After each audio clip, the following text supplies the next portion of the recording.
Silent please.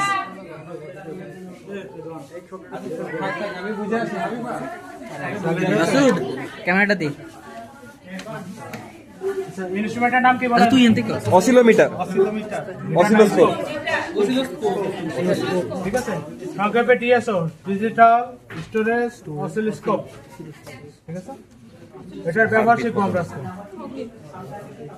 প্রথমত হলো যে একটা অসিলোস্কোপের দ্বারা কি আমরা দেখি, সাধারণত একটা সিগন্যালের অবস্থান দেখি। সেটা কি, একটা সিগন্যালের অ্যামপ্লিটিউড কত, এটা টাইম পিরিয়ড কত, এটা কত ফ্রিকোয়েন্সিতে অপারেট হচ্ছে, এটা রেস্ট টাইম কত, ফল টাইম কত, এটার অ্যামপ্লিটিউড কত, এটা পিক ভোল্টেজ কত, এটা পজিটিভ পিক কত, নেগেটিভ পিক কত, ভি ম্যাক্স কত, ভি মিনি কত, এরকম একটা সিগন্যালের বিভিন্ন অবস্থান সম্পর্কে আমরা জানতে পারি এই অসিলোস্কোপের মাধ্যমে।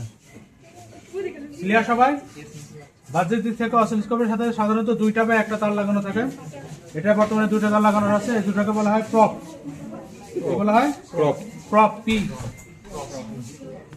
ঠিক আছে, এটা হচ্ছে prop prop P. Prop, prop. এটা দ্বারা সাধারণত যেখান মানে যে পজিশন থেকে আপনি সিগন্যালটা দেখবেন সেই সিগন্যালটা দেখার জন্য সেই কম্পোনেন্টের সাথে এটা কানেক্ট করবেন, অথবা সেই কম্পোনেন্টের সাথে এটা লাগিয়ে রাখবেন, লাইক এভাবে লাগানোর পরে দেন আপনি সেই সার্কিটের সেই সিগন্যালটা দেখতে পারবেন। অবশ্যই আপনাকে অসিলোস্কোপ কানেক্ট করতে গেলে একটা গ্রাউন্ড কানেক্ট করতে হবে, কারণ সেটা কার সাপেক্ষে সে ভোল্টেজটা দেখাবে আপনাকে, সেটা পরিমাপ করার জন্য অবশ্যই আপনাকে গ্রাউন্ড সিগন্যাল দিতে হবে। তো সার্কিটের যে গ্রাউন্ড থাকবে সেই গ্রাউন্ডটা ক্রোকোডাইল ক্লিপ দ্বারা কানেক্ট করতে হবে। ক্লিয়ার সবাই? এটা হলো ক্রোকোডাইল ক্লিপ, কুমিরের মতো। এবং অসিলোস্কোপ ক্যালিব্রেশন কিভাবে করবেন এটা দরকার নেই, সাধারণত অসিলোস্কোপগুলো ক্যালিব্রেশন করাই থাকে। দুইটা প্রপ যদি আমি এটার ক্যালিব্রেশন পিনে লাগাই, লাগানোর পরে যদি এই যে অটো অপশন রয়েছে, অটো অপশন যদি প্রেস করি অটোমেটিকলি ডিটেক্ট করে নেবে সে তার যা যা দরকার। যেমন এখানে আমার দুইটা সিগন্যাল শো করতেছে। ওকে, যখন আপনি এই প্রপটার যে সার্কিটে লাগাবেন বা যে সার্কিটে আপনি সিগন্যালটা দেখতে যাচ্ছেন ওখানে লাগানোর পরে প্রথমে কি করবেন যে অটো প্রেস করবেন। অটো প্রেস করলে সে অটোমেটিকলি ডিটেক্ট করে নেবে সিগন্যাল। হ্যাঁ, সিগন্যাল সে অটোমেটিকলি ডিটেক্ট করে নেবে। এটা আমাদের এই ডিজিটাল অসিলোস্কোপ সুবিধা, মেন সুবিধা হলো এটা। ঠিক আছে, যদি অ্যানালগ অসিলোস্কোপ হতো তাহলে আমাদের এখানে যতগুলো নব রয়েছে নবগুলো ঘুরিয়ে ঘুরিয়ে সিগন্যালটা আনা লাগতো, বাট আপনাদের এই কষ্ট করা লাগবে না। ওকে, এখন এটা দুইটা চ্যানেল আছে, চ্যানেল 1 এবং চ্যানেল 2। সাধারণত আপনাদের চ্যানেল 1 অথবা 2 যে কোনো একটা দিয়ে কাজ করবেন। ঠিক আছে, কারণ আমরা সাধারণত একটা করে প্রপই, দুইটা দেওয়া হয় না এই কোর্সের জন্য। সাধারণত এই ইলেকট্রনিক্স কোন চ্যানেলের জন্য কোনটা? এটা আমি ক্যালিব্রেশনের জন্য আপনার কোনো চ্যানেল ভেরিয়েশন নাই, এটা গ্রাউন্ডও কানেক্ট করা লাগে না। ঠিক আছে, চ্যানেল 1 এর জন্য বর্তমানে আমি এটা কি কালার, গ্রে কালার যে প্রপটা লাগানো রয়েছে এটা হলো চ্যানেল 1 এ, এবং ব্ল্যাক কালারটা রয়েছে চ্যানেল 2 তে। ঠিক আছে, আপনি এটা কিভাবে লাগাবেন না লাগাবেন আপনার উপর ডিপেন্ড করবে এটা, বাট লাগানো থাকবে। এখন অটো অপশন তো আমরা শিখছি, তাই না? যদি আপনি মনে করেন যে না আপনার চ্যানেল 2 দরকার নাই, চ্যানেল 2 উপরে ডাবল ট্যাপ করবেন, অফ হয়ে যাবে। যদি মনে করেন অন করা দরকার একটা প্রেস করলে অন হয়ে যাবে। এটা ওয়ানটাও সেম, অন ক্ষেত্রে সেম, লাইট জ্বলে অন, লাইট অফ থাকলে অফ। চ্যানেল 1টা ভালোভাবে বোঝা নেই, চ্যানেল 2 সেম। ঠিক আছে,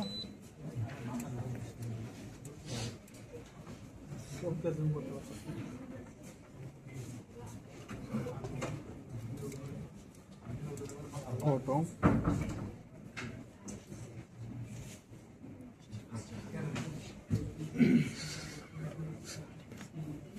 দেখি মামা।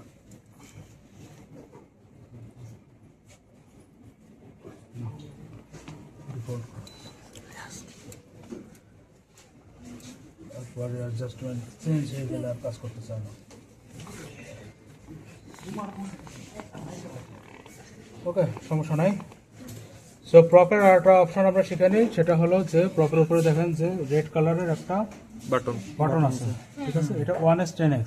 1x মিনস আপনি যে সিগন্যালটা পাচ্ছেন সেটা 1x আকারে আপনাকে শো করবে। আর 10x মিনস আপনি যে সিগন্যালটা পাচ্ছেন তার 10 ভাগের 1 ভাগ ডিসপ্লেতে শো করবে।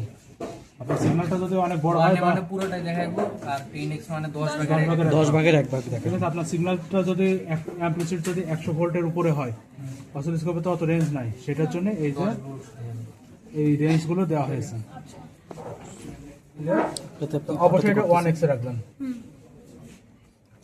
ডিস্টার্ব করতেছে।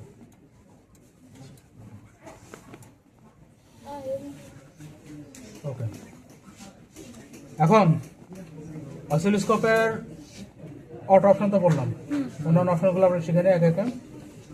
এখানে একটা পুরো ওয়েভ সিগন্যাল দেখতে পাচ্ছেন আপনারা, এটাকে বলা হয় সাইন ওয়েভ। কি কারণে সাইন ওয়েভ? কারণ এটা এই যে জিরো, যদি এটা জিরো পজিশন থাকে, জিরো পজিশন থেকে শুরু হয়ে positive to minus to negative পজিশনে মিলে গেছে। স্যার এটা এস এর মতো দেখাচ্ছে না কেন? সাইন ওয়েভ তো নরমালি এস এর মতো হয়। এটা হলো স্কয়ার ওয়েভ, ও ঠিক আছে? না না না, ডিজিটাল না, সাইন আসল রূপ হলো এস এর মতো। সাইনের আসল যেটা হলো আপনারা একটু পরে, বর্তমানে আমি যেটা সোর্সটা নিয়ে কাজ করতেছি এটা হলো আমার ডিসি সোর্স, এই কারণে আপনাকে সাইন ওয়েভ এস এর মতো দেখাচ্ছে না। বাট যখন আপনাকে প্র্যাকটিক্যালি করবেন একটু পরে, তখন ইনপুট সিগন্যালটা সাইন ওয়েভ এস এর মধ্যে দেখবেন। তো ওয়েভটা কিভাবে শুরু হয়েছে দেখেন, জিরো পজিশন থেকে শুরু হয়ে আবার জিরো পজিশনে, এটুকু দূরত্ব হলো 180 degree, 180 degree. Clear? Yes sir. Very good, আপনারা অনেক জানেন আমার থেকে। সিগন্যালের একদম এই যে মানে মিডিল পজিশন থেকে শুরু করে সর্বোচ্চ যতটুকু উঠেছে এটা হলো অ্যামপ্লিটিউড, পজিটিভ অ্যামপ্লিটিউড, এটাকে বলা হয় Vmax। যেটা আপনারা লিখবেন। আবার জিরো পজিশন থেকে যতটুকু নিচে নামছে এটা হলো নেগেটিভ Vmin। অ্যামপ্লিটিউড। ওকে, Vmin এর প্রয়োজন নেই আর Vmax এর প্রয়োজন আছে। আর ফ্রিকোয়েন্সি, একটা সিগন্যাল একটা ওয়েভ শেপ দেখেন পুরো 180 ডিগ্রি ফিল আপ করার পরে যে দূরত্ব অতিক্রম করেছে, এই দূরত্বটাকে বলা হয় টাইম পিরিয়ড। আর টাইম পিরিয়ড জানলে আপনি ফ্রিকোয়েন্সি অটোমেটিক্যালি জানবেন। সেটা কিভাবে? 1/t। f = 1/t দ্বারা আপনি ফ্রিকোয়েন্সি অটোমেটিক্যালি বের করতে পারবেন। ঠিক আছে, এটা তো দেখলাম যে একটা অসিলোস্কোপের গ্রাফে যেভাবে রয়েছে আমরা সেভাবে দেখলাম, তাই না? এখন এটা যেহেতু আবার ডিজিটাল অসিলোস্কোপ, আবার ডিজিটালি সব ডেটাগুলো দেখতে চাই, তাহলে সেটা কিভাবে দেখবো? এখানে দেখেন প্রত্যেকটা ডেটার জন্য চ্যানেল এবং ডেটার জন্য কি করা আছে, রিপ্লেস করা আছে। ঠিক আছে, যেমন ভিউ এই ঘরে আবার শো করতেছে V peak to peak, peak to peak মানে লো টু হাই পুরোটা বা হাই টু লো। এই সিগন্যালের ডেপথ কতটুকু, মানে সিগন্যালের দূরত্ব কতটুকু উঠছে, সেটা হলো পিক টু পিক। ওটাকে হাফ করলেই তো এটা হাফ হলে পাবেন Vmax অথবা Vmin। Vmax। ঠিক আছে, অ্যামপ্লিটিউড প্রেসেন টাইম পিরিয়ড হলো 1 মিলিসেকেন্ড। রেঞ্জ টাইম আছে, রেঞ্জ টাইম প্রয়োজন নাই।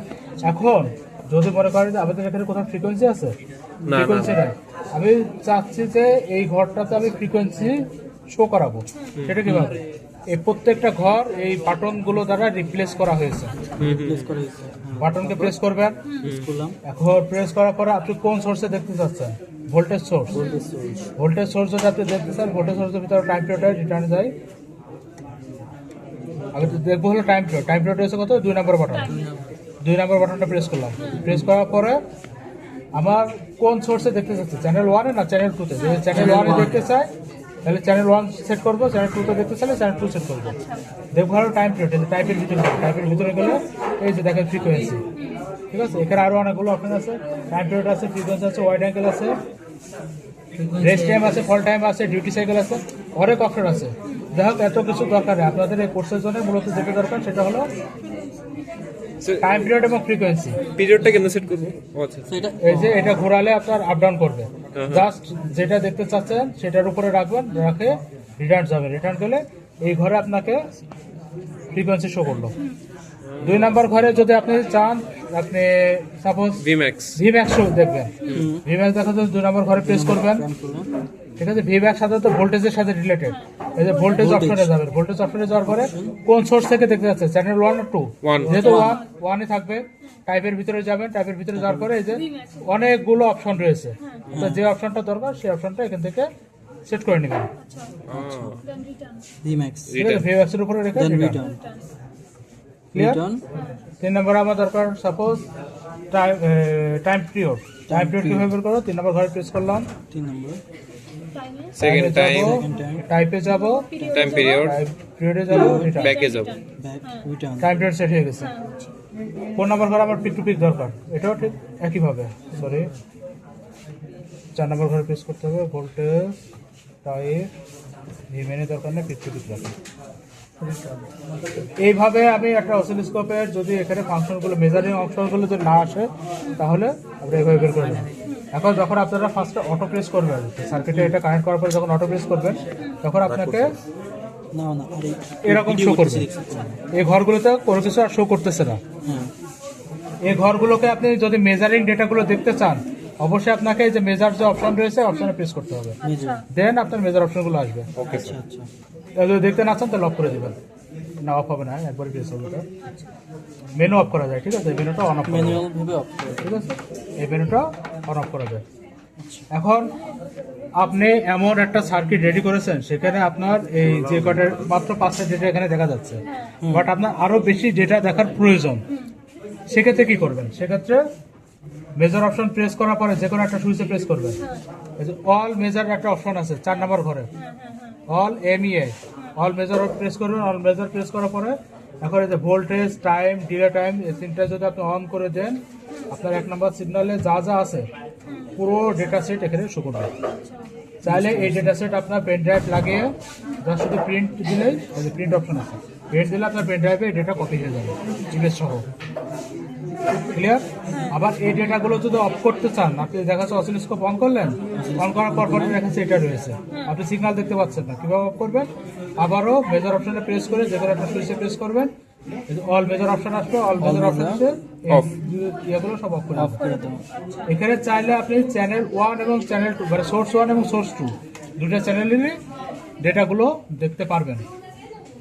তো অসিলোস্কোপের ব্যবহার শিখেছি, আপনাদের কোর্সের জন্য এতটুকুই আমি মনে করি যথেষ্ট।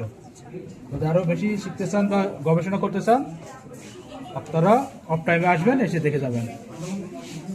এ যাবত কেউ আসে নাই। মামা প্রতিটা টেবিলে রেজিস্টার এবং